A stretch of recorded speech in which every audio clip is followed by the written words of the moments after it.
Biografiju i stvaralaštvo Vladislava Petkovića Disa oživeli su učenici Mašinsko-saobraćajne škole iz Čačka kroz film koji nosi naziv Sa očima izvan svakog zla, a prikazuje njegov put od rodnog zablaća kod Čačka do Krfa. Oni su pripremili predstavu i povezali su sve institucije u gradu koje nose ime čuvenog pisca. Razgovarom o ovom jedinstvenom projektu naši gosti su Tamara Pantović, profesorka srpskog jezika i književnosti i scenarista, i učenici Magdalena Mijajlović, koji igra Tinku Petković, kao i Nikola Popović, koji igra ulogu Vladislava Petkovića Disa u ovom živopisnim kostimima ovoga jutra. Dobro jutro vam želim, dobro mi došli.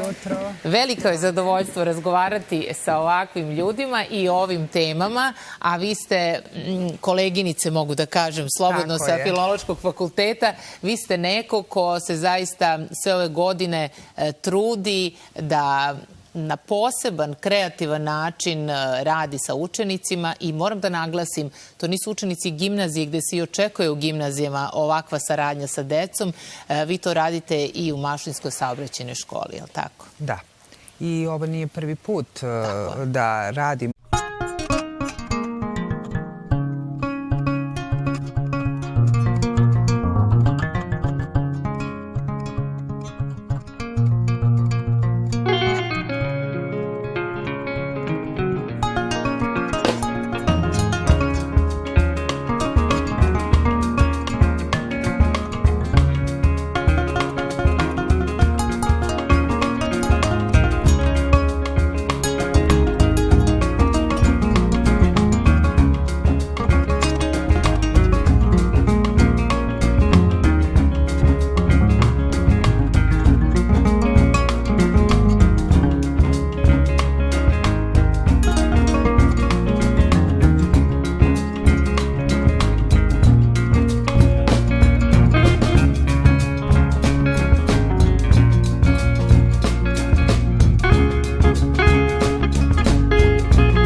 Sa očima izvan svakog zla. Kako ste izabrali Magdalenu i Nikolu da oni budu ti koji će na ovaj poseban način predstaviti Disa i sve što je on radio? Pa da vam kažem ne. Možda ste vi, Magdalena, došli u školu sa jednom idejom, je li tako? Mašinsko-saobraćajna, a i izaći ćeš iz škole možda kao neko ko će otići na FDU, nikad se ne zna. Pa naravno, baš tako, nikad se ne zna. Životom pisaca to ostaje za ceo život, to se ne zaboravlja.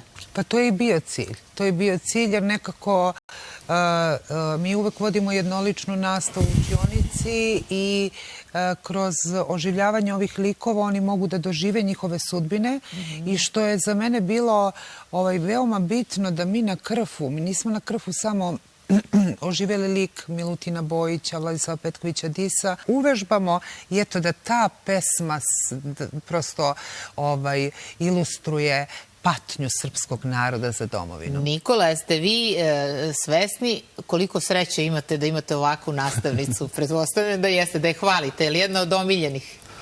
Pa jeste. A Krfu, kakve uspomene nosiš? To su sigurno uspomene za ceo život. Pa to je naša maturska ekskurzija, stvarno smo zadovoljni. Iz predstave čujemo i da to bude u stvari i poziv svima nama da dođemo kod vas u Čačak, da odgledamo predstavu, da vidimo kako funkcionišu projekti. Rekao si mi da ti je lakše da ustaneš, da onako su u punom svetlu. Pa trenutno ću vam prikazati pesmu Drugara. Kako je primljeno u Čačku, da se zna za vas, kako to entuzijastički radite? Pa imamo, da kažem, veliku zajednicu. Pravi primer kako se šalje određena poruka, da ne budu samo reči, nekad nas na jednu čuje, na drugo izađe, je li tako, nego kroz dela i kroz učestvovanje u ovakvim projektima, onda oni to i zavole zaista. Pa mislim... Jutra od 5 do 7, kada smo pričali o ekonomiji, kada je bio jedan sjajan gospodin Beslać gost i rekao da ima biblioteku od 1000 knjiga i da je svaku knjigu. Jeste zavoleli i da čitate? Da li ste onda se zainteresovali da saznate malo više o biografijama i često kada mi gostuju pisci, kaže, pisci treba ih pustiti jer su sad to nove generacije, često volite i knjige na slušate Audio. tako, Aha, audio audio knjige. Evo, mi smo ta generacija gde to baš i ne priznajemo. Nekako dok ne otvoriš knjigu ne osjetiš. Da mi kažete, evo, za kraj, kakvi su vam planovi u narednom? Učenike, mi imamo jedan tim učenika koji učestvuje i ovih putem bih pohvalila i pozdravila odeljenje 4. S1 i 4. M1 mašinsko-saobraćajne škole. Od prvog razreda, ne znam kako, prepoznala sam potencijal u njima. Imamo priliku da vidimo dok razgovaramo sa vama, uglavnom sa Krfa i škole, sa različitih predstava. Kako je to iskustvo i koliko godina si u toj maloj pozorišnoj trupi? 45. godina.